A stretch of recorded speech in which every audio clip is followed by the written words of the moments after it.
Hello, my lovely ladies. Welcome. I am so happy to see you. Thank you so much for joining. Me doctor Maithili Sawant, feminine energy आणि love coach आहे.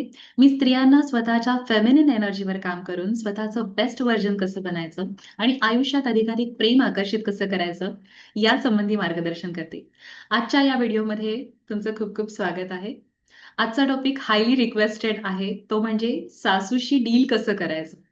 या व्हिडिओमध्ये मी तुम्हाला ज्या strategies सांगणार आहेत, त्या स्ट्रॅटेजीज माझ्या पर्सनल अनुभवावर आधारित आहेत काही स्ट्रॅटेजीज आणि काही स्ट्रॅटेजीज माझ्या क्लायंटनी त्यांच्या जीवनातल्या काही गोष्टी माझ्याबरोबर शेअर केल्या, त्यावरती आधारित आहेत.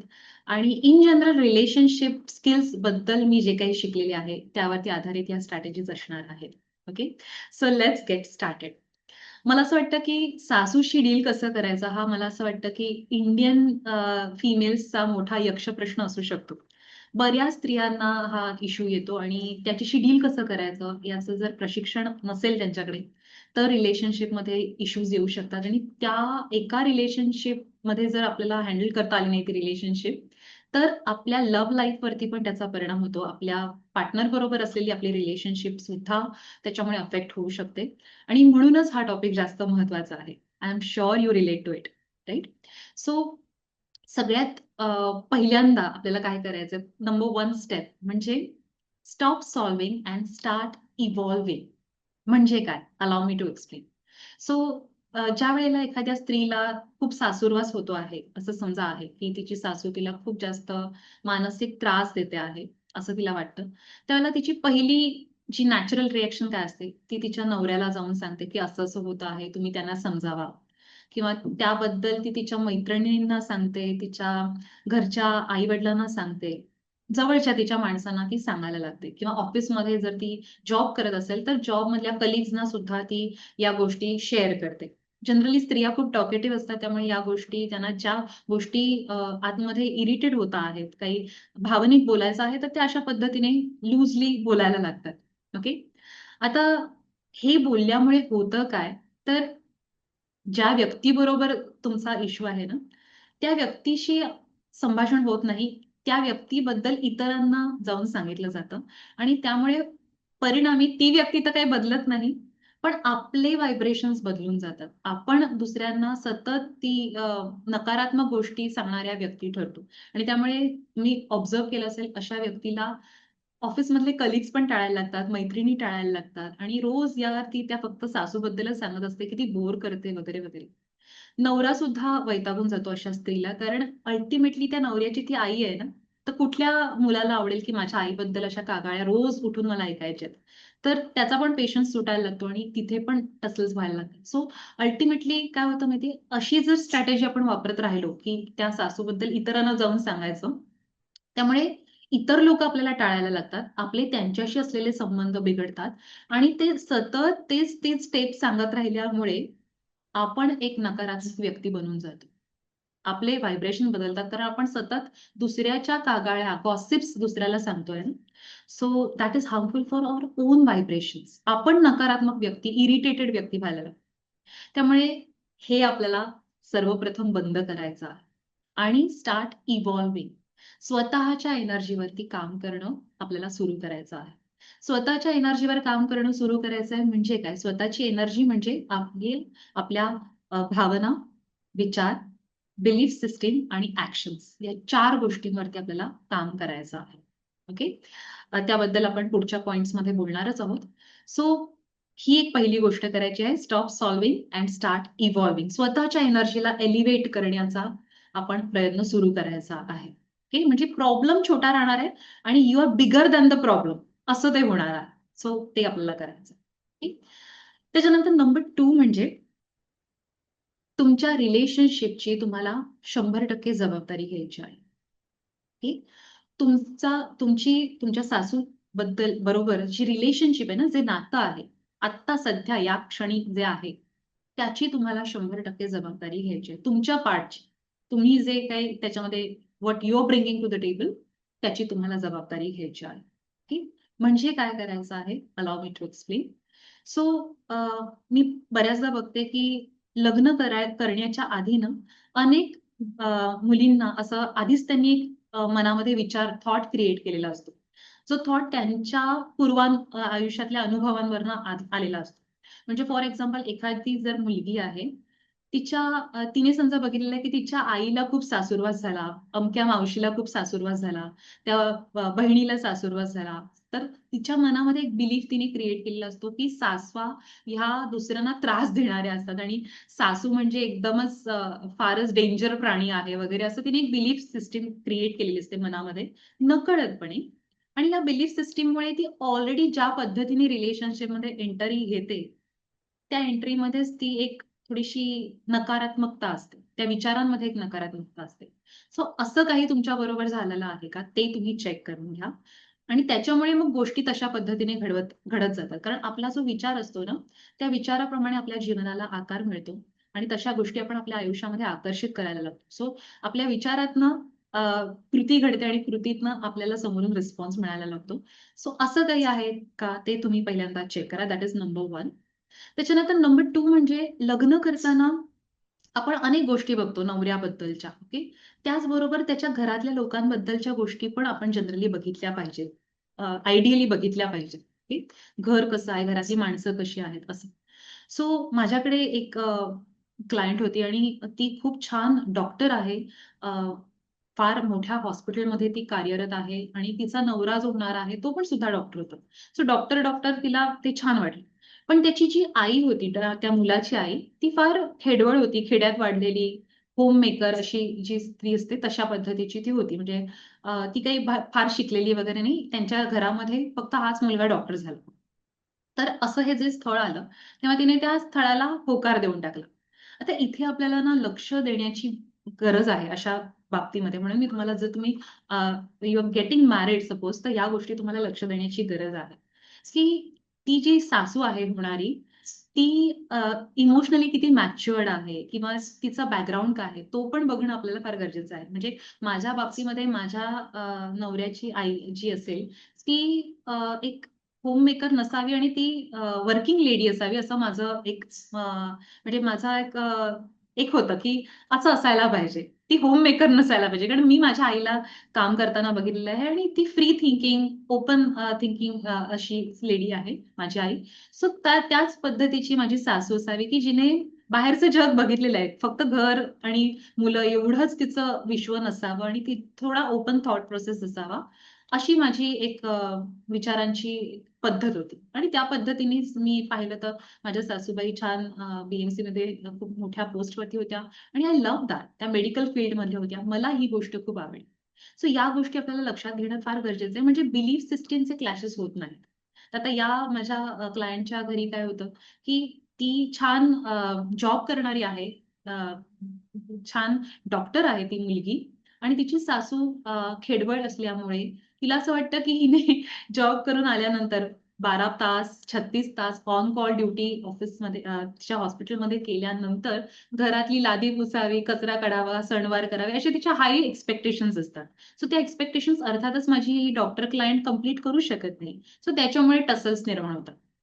सो आपल्याला लग्न करण्यापूर्वीच जो आपण निर्णय घेतो आहे, त्या निर्णयावरती आपल्याला विचार करायचा आहे आणि जर तुम्ही ऑलरेडी तो निर्णय घेतलेला असेल, असं काही तुमच्या घरात सिच्युएशन आहे, तर टेक द रिस्पॉन्सिबिलिटी फर्स्ट, की या निर्णयामुळे मी ही व्यक्ती माझ्या आयुष्यामध्ये आकर्षित केलेली आहे. मीच माझ्या ॲक्शन्सनी ही व्यक्ती माझ्या आयुष्यात आकर्षित केलेली आहे. I take 100% responsibility for it. ही रिस्पॉन्सिबिलिटी आपल्याला घ्यायची आहे. Yes, that is important. त्याच्यानंतर तुम्ही एखाद्या व्यक्तीशी जेव्हा लग्न आपण करतो, त्यावेळेला अ, आपण बघतो ना, की त्याला आई-वडील आहेत का? कारण समजा एखाद्या मुलाला आई नाहीये, वडीलच आहेत, तर त्यांच्याकडे एक ट्रॉमाची लिस्ट पण असू शकते अपब्रिंगिंगमध्ये. सो आपण आई असलेल्या मुलाशी जेव्हा अ, लग्न करतो आहे, त्यावेळेला ऑब्व्हियसली जेव्हा तुम्ही लग्न करता त्या मुलाशी, तेव्हा त्याच्याबरोबर एकावर एक फ्री येणारच आहे. सासू पण तुमच्याबरोबर येणार आहे. ते रिलेशनशिप तुमच्यासाठी नकळतपणे तुम्ही आकर्षित करताच आहात ना. So take that responsibility. तुम्ही अशा व्यक्तीशी तर लग्न नाही करत आहे, की ज्याला आई-वडीलच नाहीयेत. तोही काही जणांचा चॉईस असू शकतो आणि व्हिच इज ओके. तो त्यांच्यासाठी वर्कआउट होतो आहे. सो त्यांनी त्याची जबाबदारी घ्यावी. त्याचे एक वेगळे रिपरकशन्स आहेत. पण आपण जर अशा मुलाशी लग्न करतोय की ज्याला आई-वडील आहेत, तर आपण त्या सासू या नात्यासाठी आपण साइन अप केलेलं आहे. So take that responsibility also. Okay. ते इनएव्हिटेबली ते नातं तुमच्या आयुष्यामध्ये येणारच आहे तुमच्या निर्णयामुळे. So take that responsibility. So ultimately तुम्ही आता त्या सासूबरोबर एका नात्यामध्ये आहात याची जबाबदारी 100% जबाबदारी आपल्याला घ्यायची आहे आणि ते स्वतःला डिक्लेअर करायचं आहे, की I take 100% responsibility for this relationship which I have attracted in my life. माझ्या आयुष्यात आकर्षित केलेली ही जी रिलेशनशिप आहे त्याची मी 100% जबाबदारी घेते, असं स्वतःला ती डिक्लेअर करायचं आहे. मग स्वतःचं मन शांत होईल, की ही माझ्या आयुष्यात का आली, का आली असं काही होणार नाही. राइट? सो त्याकरता ते करायचं आहे. सो हे काही पॉइंट्स मला सांगावेसे वाटले, की इम्पोर्टंट आहे. त्याच्यानंतर थर्ड स्ट्रॅटेजी म्हणजे आपल्याला आपला जो दृष्टिकोन आहे ना, त्या दृष्टिकोनाला आपल्याला चॅलेंज करायचा आहे. ओके. म्हणजे तुमच्याकडे एक दृष्टिकोन असणार, की माझी सासू असं वागते, तसं वागते, असं मला तिच्या वागण्याचा त्रास होतो, ती तसं करते म्हणून त्रास होतो, अशी काही लिस्ट असेल. ओके. सो थोड्या वेळासाठी ना तुम्ही स्वतःला त्या सासूच्या भूमिकेत टाका. तुम्ही इमॅजिन करा, की तुम्ही ती सासू आहात आणि सासूच्या नजरेतनं तुम्ही स्वतःकडे बघायचं आहे. ओके. सो तुम्ही जेव्हा ते बघाल, तेव्हा तुम्हाला असं वाटेल, की एखादी समजा स्त्री आहे, जर तुम्ही आई आहात, त्या त्या सासूच्या जागी तुम्ही त्या मुलाची आई आहात आणि तो मुलगा आता त्याचं लग्न झालेलं आहे आणि त्याचं नवीन लाईफ सुरू होतं आहे. तो जास्त वेळ बायकोला देतो आहे. पूर्वी मला जो वेळ द्यायचा, तो आता मला देत नाहीये, बायकोला जास्त वेळ देतो आहे.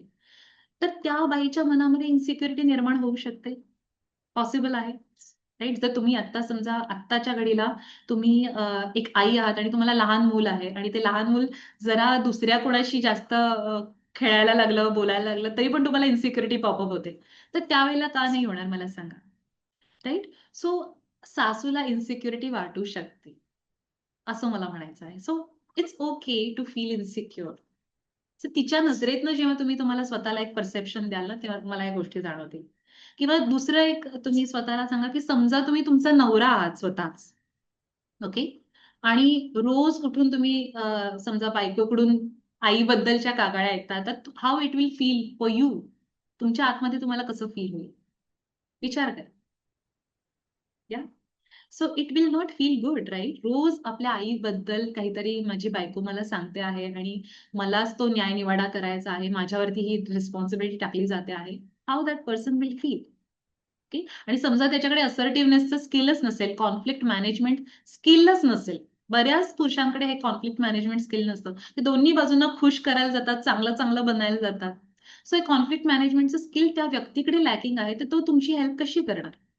राइट? सो अशा पद्धतीने वेगवेगळ्या पर्स्पेक्टिव्हनी तुम्हाला त्या सिच्युएशनकडे बघायचं आहे.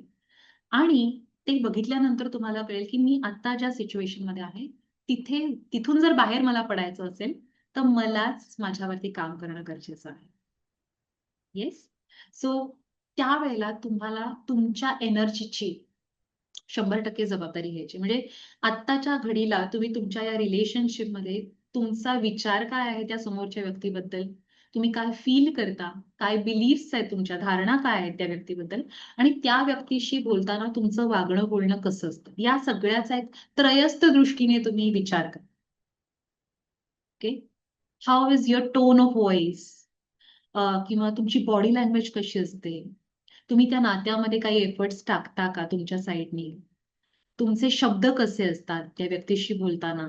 त्या व्यक्तीबद्दल तुमच्या मनामध्ये काय विचार तुम्ही करता एक्झॅक्टली? त्या बद्दल काय फील करता? हे सगळं जे आहे ना, that is contributing for your relationship with that person. So या सगळ्याला आपल्याला चॅलेंज करायला लागेल. ओके. सो असं म्हणतात, की युअर बेस्ट जज फॉर अदर्स प्रॉब्लेम आणि स्वतःच्या प्रॉब्लेमसाठी आपण बेस्ट वकील बनतो. सो हे होऊ शकेल. पण एका त्रयस्थ दृष्टीने तुम्ही स्वतःचा विचार करा, स्वतःच्या व्हायब्रेशन्सचा विचार करा आणि मग तुम्हाला एक वेगळं जग कदाचित दिसू शकतं. आणि take the responsibility for your energy. कारण आपल्या एनर्जी च्या प्रकारेच आपण समोरच्या व्यक्तीच्या रिएक्शन्स अट्रॅक्ट करत असतो. सो असं नाहीये की दोन व्यक्तींचं जर कॉन्फ्लिक्ट आहे त्याच्यामध्ये एक बिचारी आहे आणि एक खूप यु नो ऑप्रेसर आहे, असं नाहीये. So take the responsibility for your part. ठीक आहे. 100% ती जबाबदारी स्वतःच्या एनर्जीची घ्या. त्याच्यानंतर फोर्थ पॉइंट म्हणजे जेव्हा तुम्ही फुल्ली स्वतःच्या एनर्जीवरती काम करायला रेडी होता, बिनशर्त त्या रिस्पॉन्सिबिलिटी घेता त्या रिलेशनशिपला हील करण्याची, त्यावेळेला आपल्याला सेल्फ वर्क करणं स्टार्ट करायचं आहे. ओके. मला माहिती आहे की आधीच्या तुमच्या ज्या ज्या काही इंटरॅक्शन झालेल्या असतील तुमच्या सासूबरोबर, त्याच्यामध्ये you have hurt each other असं होऊ शकतं. कारण क्लोज जेव्हा रिलेशनशिप असते ना, एकदम इंटिमेट रिलेशनशिप ज्या असतात, त्याच्यामध्ये we end up hurting each other असं होतंच. भांड्याला भांडं लागतं, शब्दाने शब्द वाढत जातो आणि गडबड काही झालेल्या असू शकतात.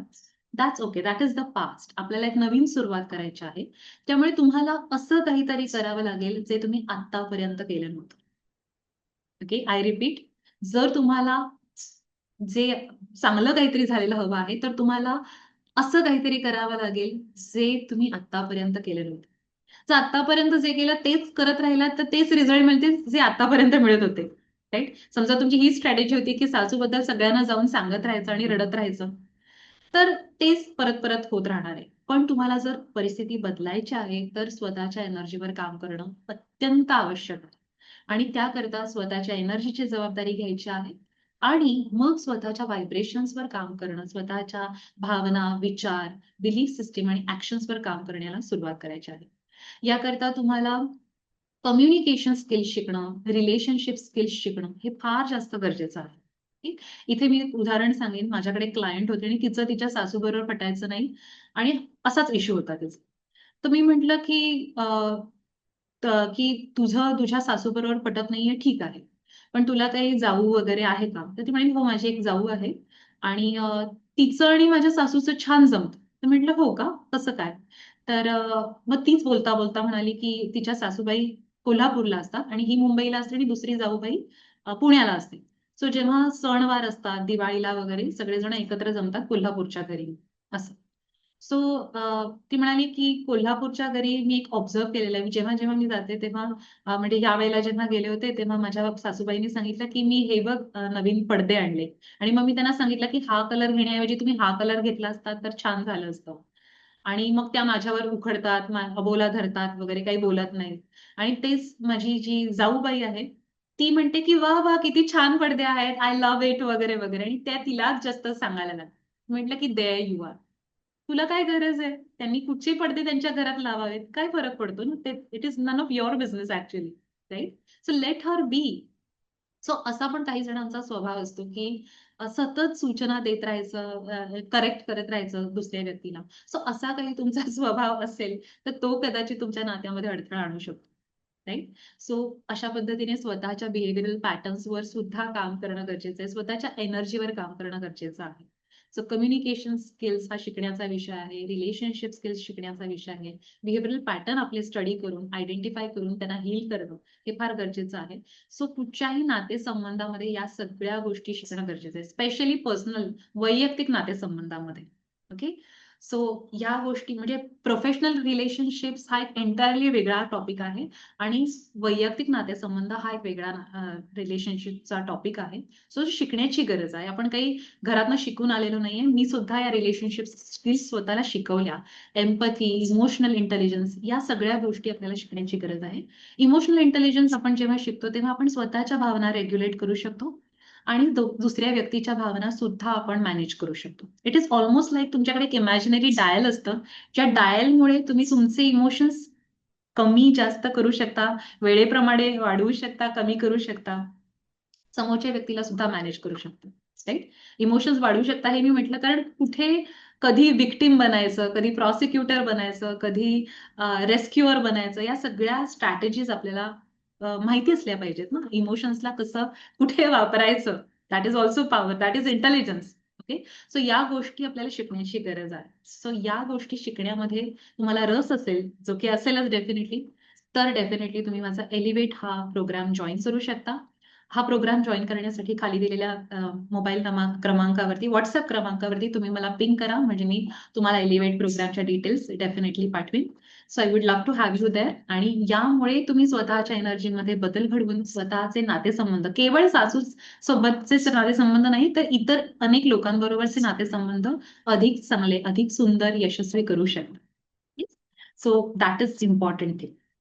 त्याच्यानंतर स्ट्रॅटेजी नंबर 5 म्हणजे समजा बरंच तुम्ही सेल्फ वर्क केलं, स्वतःचं कम्युनिकेशन शिकलात, इमोशनल इंटेलिजन्स, बिहेव्हिअरल पॅटर्न्स सगळे हील केलेत, सगळं सगळं ते तुम्ही केलं, छान मेहनत घेतली स्वतःवर आणि तरीही तुम्हाला इश्यूज येतात समजा.